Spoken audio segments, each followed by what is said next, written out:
señora Patricia.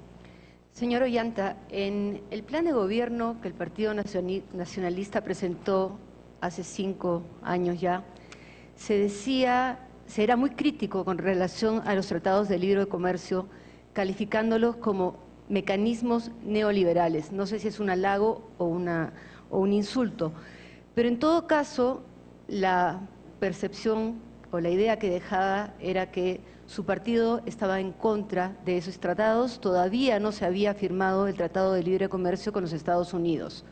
Hoy, el 85% del comercio exterior peruano está cubierto por tratados comerciales.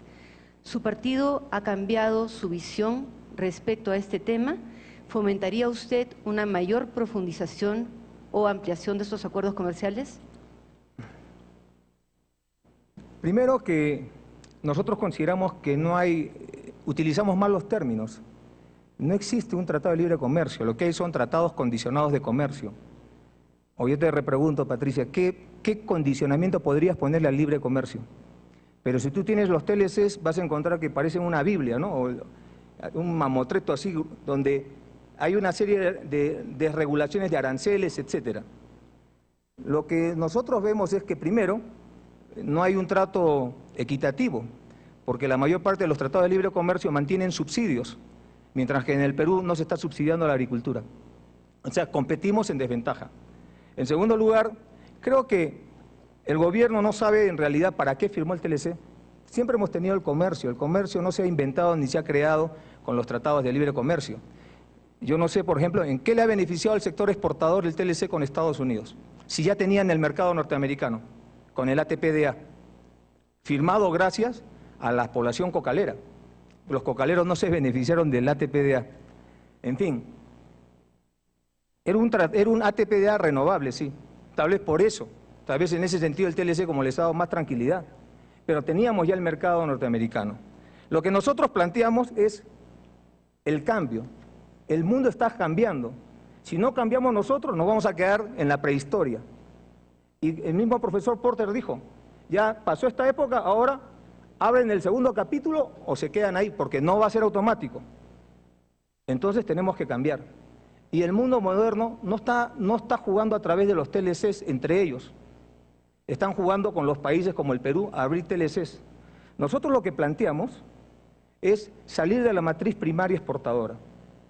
Y a mí, personalmente, me parece, tengo la impresión de que esos TLCs no nos permiten salir de la matriz primaria exportadora.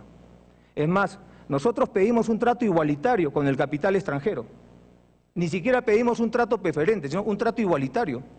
Una empresa nacional entra en un problema con el Estado, con una empresa extranjera, perdón, y tiene que someterse al Poder Judicial. Una empresa extranjera entra en un litigio con el Estado y no se subordina al Poder Judicial peruano. Ellos tienen otro tratamiento. Nosotros queremos un trato igualitario para los capitales.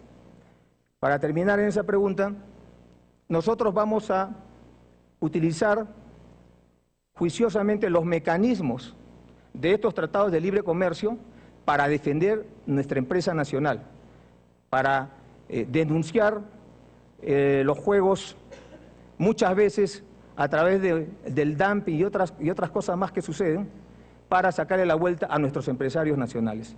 Entonces, vamos a utilizar los mecanismos de los tratados de libre comercio para defender los intereses nacionales.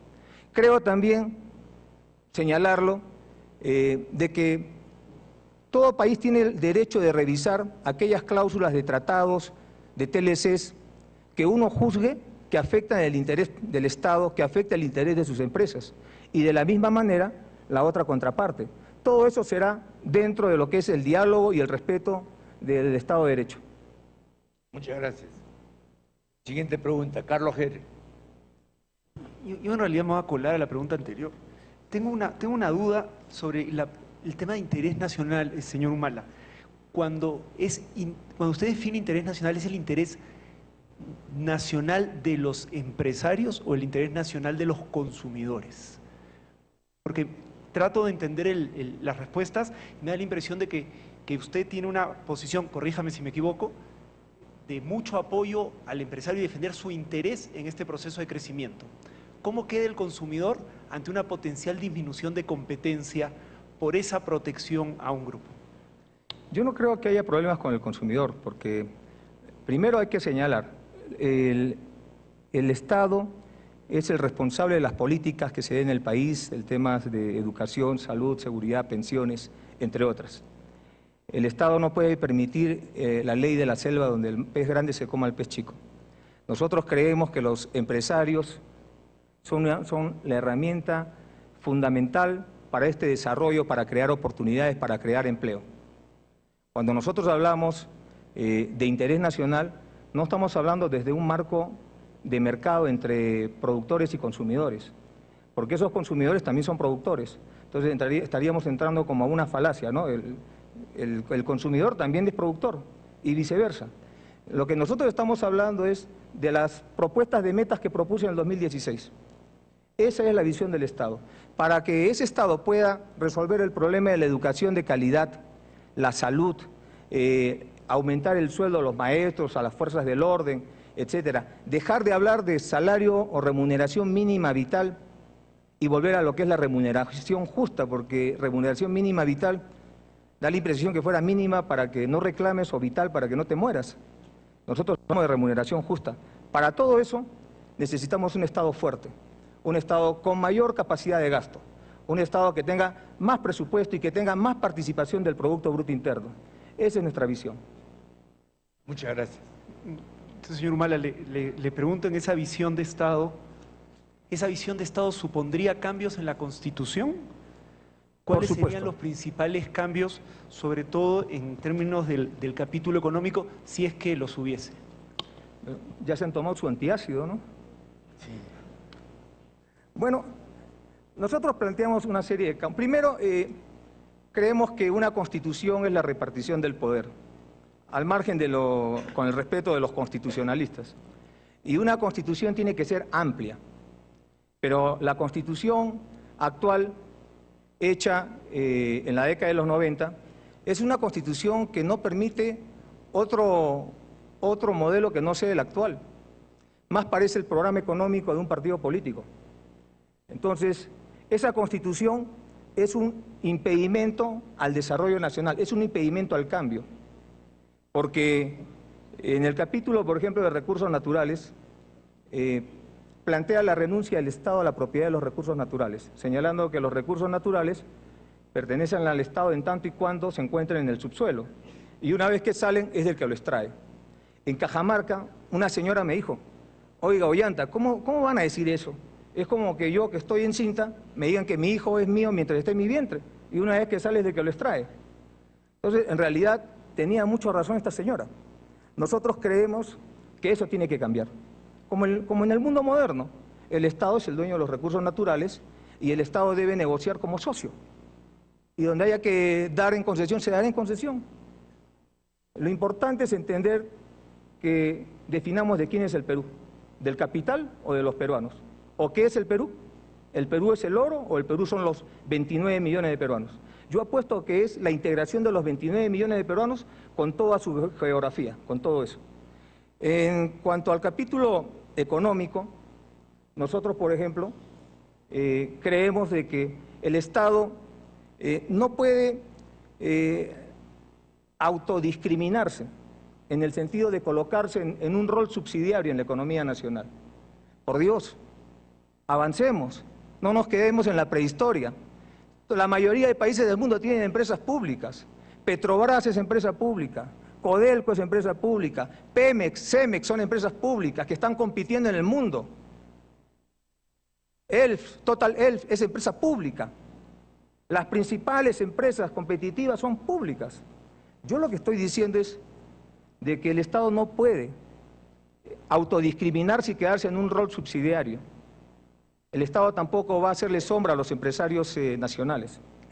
Nosotros planteamos también que ese capítulo que habla de los contratos supranacionales probablemente se hizo en un contexto diferente, cuando Sendero Luminoso estaba en Lima, cuando había mucha inseguridad, etcétera.